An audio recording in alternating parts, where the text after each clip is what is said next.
She received a call from unsaved number and was told not to come for the cooking per the birthday party. Nandi asked to know why the sudden change of mind, and so she was told that the contract has been given to another person.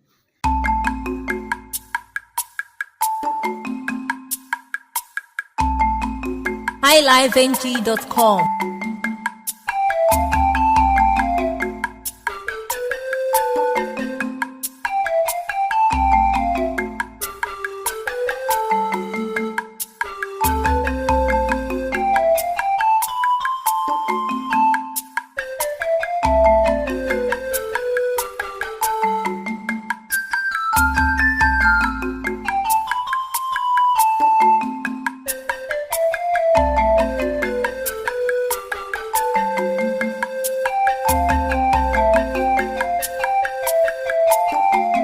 Some days later, Nandi received a phone call from one of her contacts and was given a contract worth 1 million naira.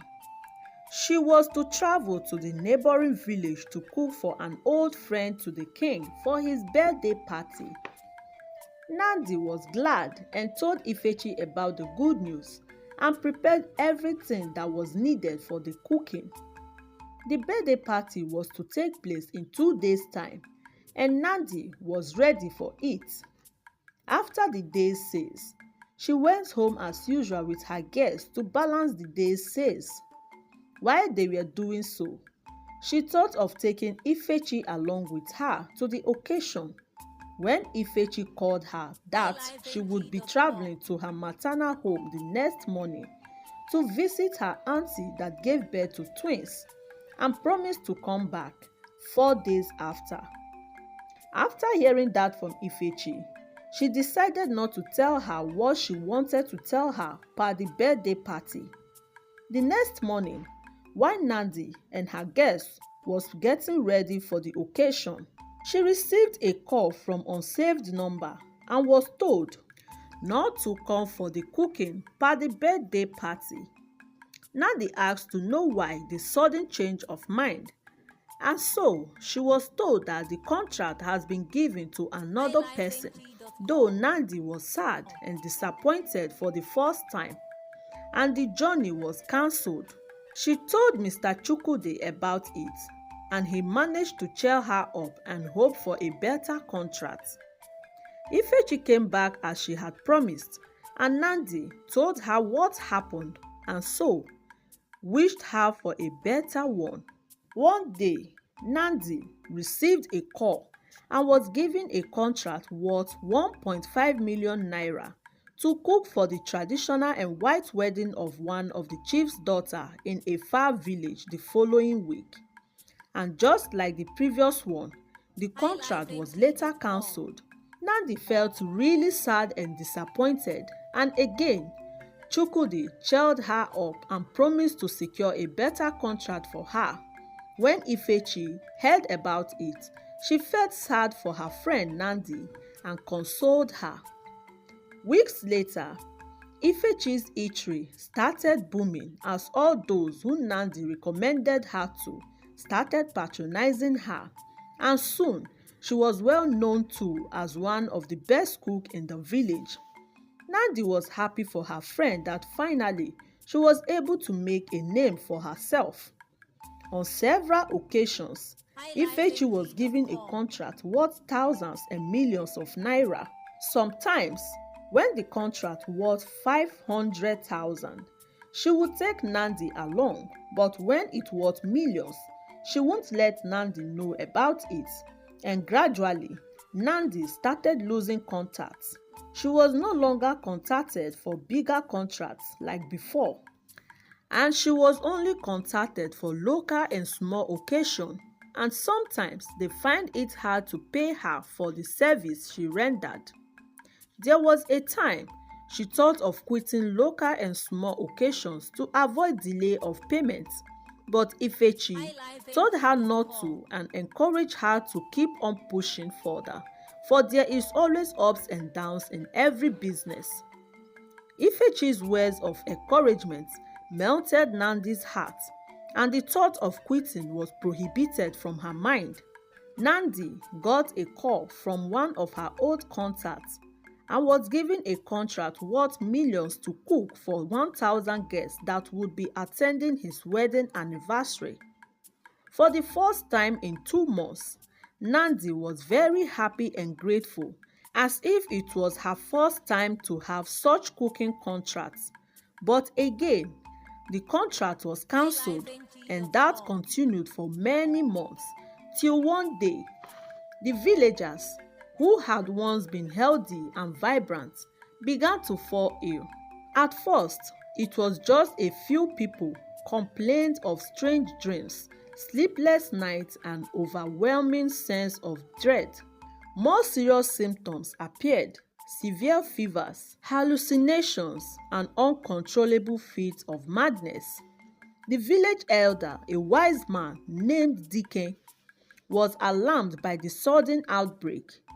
He had seen much in his lifetime and knew that this was no ordinary illness. The symptoms reminded him of stories his grandfather had told him about curse and dark magic. Deacon gathered the villagers and announced that they must seek the cause of the illness before it consumed them all. Suspicion fell upon the river, for it was the one thing all the villagers shared in common. But the river was sacred, and no one dared question its purity. Still, Deacon knew that something was amiss. He decided to perform a ritual to communicate with the spirits of the ancestors and seek their guidance. As the village gathered by the river, Deacon prepared the ritual, chanting ancient words passed down through generations. The air grew thick with tension, and the water of Zamu River began to ripple unnaturally. And suddenly the water turned dark, and a haunting wail echoed through the village. The spirits had awoken, and they were angry.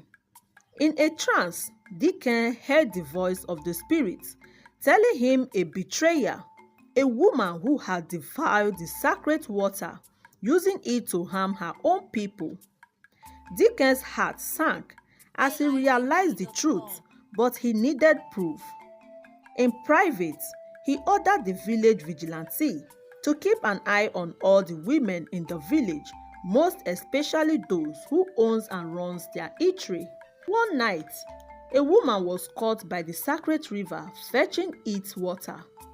They secretly followed her to her hut and watched her closely till the next morning.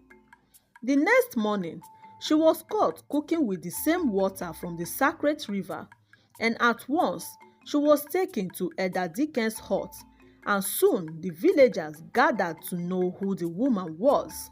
Before we continue, I would like to remind you to support our channel by subscribing, like and comment down below. It helps us a lot and is very free. And also, if you want to know who the woman was, keep watching. And if you've watched to this extent, thank you very much, and don't forget to subscribe, like and share. Everyone was shocked to know that Ifechi was the woman who brought this strange illness upon the people by using the sacred water from Zamu River to cook food for the public. Saying that she had been discovered, fell to her knees, weeping uncontrollably. She confessed everything: how she had been consumed by bitterness and jealousy, how she believed the power of the dead could make her powerful, and how she had used the cursed water to prepare her food. She also confessed how she betrayed her friend Nandi by stealing all her customers and big contracts with the help of a juju man who gave her an evil powder to apply on her face before meeting with Nandi's big clients. By lying to them that Nandi was busy with other contracts and won't be able to make it to their event, and by telling them that, and with the help of the evil powder, they would believe her and cancel the contract with Nandi and gave it to her instead.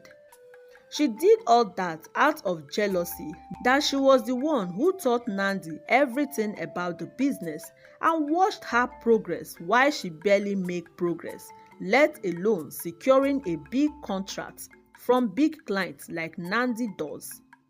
She also confessed that the day she traveled to her maternal home was a lie and she was actually traveling to the neighboring village for her first big contract, which she stole from Nandi with the help of the evil powder. Nandi was shocked at the big revelation and wondered how her friend, who taught her all she needed to know, could do such a thing to her. But as she spoke, the villagers' anger grew. They had trusted her, eaten her food, and now many of them were sick, their lives in peril. The villagers wanted to banish her by driving her out of the village, but Edadiken intervened. He knew that anger and vengeance would only invite more darkness. Instead, he proposed that Ifechi be given a chance to atone for her sins.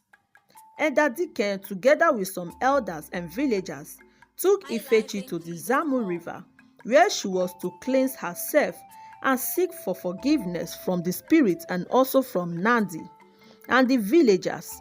The ritual was long and difficult, with Ifechi engrossed in the cold water for hours, praying and repenting. The spirits, though angry, were not without mercy.